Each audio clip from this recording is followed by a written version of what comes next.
Mark எழுதின சுவிசேஷம் அதிகாரம் 1. தேவனுடைய குமாரனாகிய இயேசு கிறிஸ்துவினுடைய சுவிசேஷத்தின் ஆரம்பம். இதோ, நான் என் தூதனை உமக்கு முன்பாக அனுப்புகிறேன், அவன் உமக்கு முன்னே போய் உமக்கு வழியை ஆயத்தம் பண்ணுவான் என்றும், கர்த்தருக்கு வழியை ஆயத்தப்படுத்துங்கள், அவருக்கு பாதைகளை செவ்வை பண்ணுங்கள் என்று வனாந்தரத்திலே கூப்பிடுகிறவனுடைய சத்தம் உண்டாகும் என்றும் தீர்க்க தரிசன ஆகமங்களில் எழுதியிருக்கிற பிரகாரமாய் யோவான் வனாந்தரத்தில் ஞானஸ்நானம் கொடுத்து பாவ மன்னிப்புக்கென்று மனந்திரும்புதலுக்கு ஏற்ற ஞானஸ்நானத்தை குறித்து பிரசங்கம் பண்ணி கொண்டிருந்தான். அப்பொழுது யூதேயா தேசத்தார் அனைவரும் எருசலேம் நகரத்தார் யாவரும் அவனிடத்திற்கு போய் தங்கள் பாவங்களை அறிக்கையிட்டு யோர்தான் நதியில் அவனால் ஞானஸ்நானம் பெற்றார்கள். யோவான் ஒட்டக மயிர் உடையை தரித்து தன் அறையில் வார்கச்சையை கட்டி கொண்டவனாயும் வெட்டுக்கிளியையும் காட்டு தேனையும் புசிக்கிறவனாயும் இருந்தான். அவன், என்னிலும் வல்லவர் ஒருவர் எனக்கு பின் வருகிறார், அவருடைய பாதரட்சைகளின் வாரை குனிந்து அவிழ்க்கிறதற்கும் நான் பாத்திரன் அல்ல. நான் ஜலத்தினால் உங்களுக்கு ஞானஸ்நானம் கொடுத்தேன், அவரோ பரிசுத்த ஆவியினால் உங்களுக்கு ஞானஸ்நானம் கொடுப்பார் என்று பிரசங்கித்தான். அந்த நாட்களில் இயேசு கலிலேயாவிலுள்ள நாசரேத் ஊரிலிருந்து வந்து யோர்தான் நதியில் யோவானால் ஞானஸ்நானம் பெற்றார். அவர் ஜலத்திலிருந்து கரையேறினவுடனே வானம் திறக்கப்பட்டதையும் ஆவியானவர் புறாவைப் போல் தம்மேல் இறங்குகிறதையும் கண்டார். அன்றியும், நீர் என்னுடைய நேசகுமாரன், உம்மில் பிரியமாயிருக்கிறேன் என்று வானத்தில் இருந்து ஒரு சத்தம் உண்டாயிற்று. உடனே ஆவியானவர் அவரை வனாந்தரத்திற்கு போகும்படி ஏவினார். அவர் வனாந்தரத்திலே 40 நாள் இருந்து சாத்தானால் சோதிக்கப்பட்டு அங்கே காட்டு மிருகங்களின் நடுவிலே சஞ்சரித்து கொண்டிருந்தார். தேவ தூதர்கள் அவருக்கு ஊழியம் செய்தார்கள். யோவான் காவலில் வைக்கப்பட்ட பின்பு இயேசு கலிலேயாவிலே வந்து தேவனுடைய ராஜ்யத்தின் சுவிசேஷத்தை பிரசங்கித்து, காலம் நிறைவேறிற்று, தேவனுடைய ராஜ்யம் சமீபமாயிற்று, மனந்திரும்பி சுவிசேஷத்தை விசுவாசியுங்கள் என்றார். அவர் கலிலேயா கடலோரமாய் நடந்து போகையில் மீன் பிடிக்கிறவர்களாயிருந்த சீமோனும் அவன் சகோதரன் அந்திரேயாவும் கடலில் வலை போட்டு கொண்டிருக்கிற போது அவர்களை கண்டார். இயேசு அவர்களை நோக்கி, என் பின்னே வாருங்கள், உங்களை மனுஷரை பிடிக்கிறவர்கள் ஆக்குவேன் என்றார். உடனே அவர்கள் தங்கள் வலைகளை விட்டு அவருக்கு பின் சென்றார்கள்.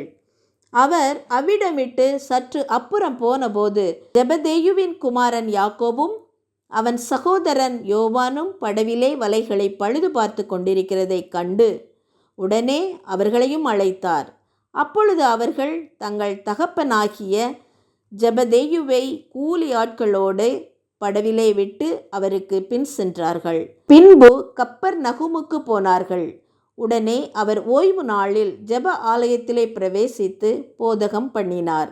அவர் வேத பாரகரைப் போல போதியாமல் அதிகாரமுடையவராய் அவர்களுக்கு போதித்தபடியினால் அவருடைய போதகத்தை குறித்து ஜனங்கள் ஆச்சரியப்பட்டார்கள். அவர்களுடைய ஜெப ஆலயத்திலே அசுத்த ஆவியுள்ள ஒரு மனுஷன் இருந்தான். அவன், ஐயோ, நசரேனாகிய இயேசுவே, எங்களுக்கும் உமக்கும் என்ன? எங்களை கெடுக்கவா வந்தீர்? உம்மை இன்னார் என்று அறிவேன், நீர் தேவனுடைய பரிசுத்தர் என்று சத்தமிட்டான். அதற்கு இயேசு, நீ பேசாமல் இவனை விட்டு புறப்பட்டு போ என்று அதை அதட்டினார். உடனே அந்த அசுத்த ஆவி அவனை அலைக்கழித்து மிகுந்த சத்தமிட்டு அவனை விட்டு போய்விட்டது. எல்லாரும் ஆச்சரியப்பட்டு, இது என்ன? இந்த புதிய உபதேசம் எப்படிப்பட்டது? இவர் அதிகாரத்தோடே அசுத்த ஆவிகளுக்கு கட்டளையிடுகிறார், அவைகள் இவருக்கு கீழ்ப்படுகிறதே என்று தங்களுக்குள்ளே ஒருவரோடு ஒருவர் சொல்லிக் கொண்டார்கள். அது முதல் அவருடைய கீர்த்தி கலிலேயா நாடெங்கும் பிரசித்தமாயிற்று. உடனே அவர்கள் ஜெப ஆலயத்தை விட்டு புறப்பட்டு யாக்கோபோடும் யோவானோடும் கூட சீமோன் அந்திரேயா என்பவர்களுடைய வீட்டில் பிரவேசித்தார்கள். அங்கே சீமோனுடைய மாமி ஜூரமாய் கிடந்தாள். உடனே அவர்கள் அவளை குறித்து அவருக்கு சொன்னார்கள். அவர் கிட்ட போய் அவள் கையை பிடித்து அவளை தூக்கிவிட்டார். உடனே ஜூரம் அவளை விட்டு நீங்கிற்று. அப்பொழுது அவள் அவர்களுக்கு பணிவிடை செய்தாள்.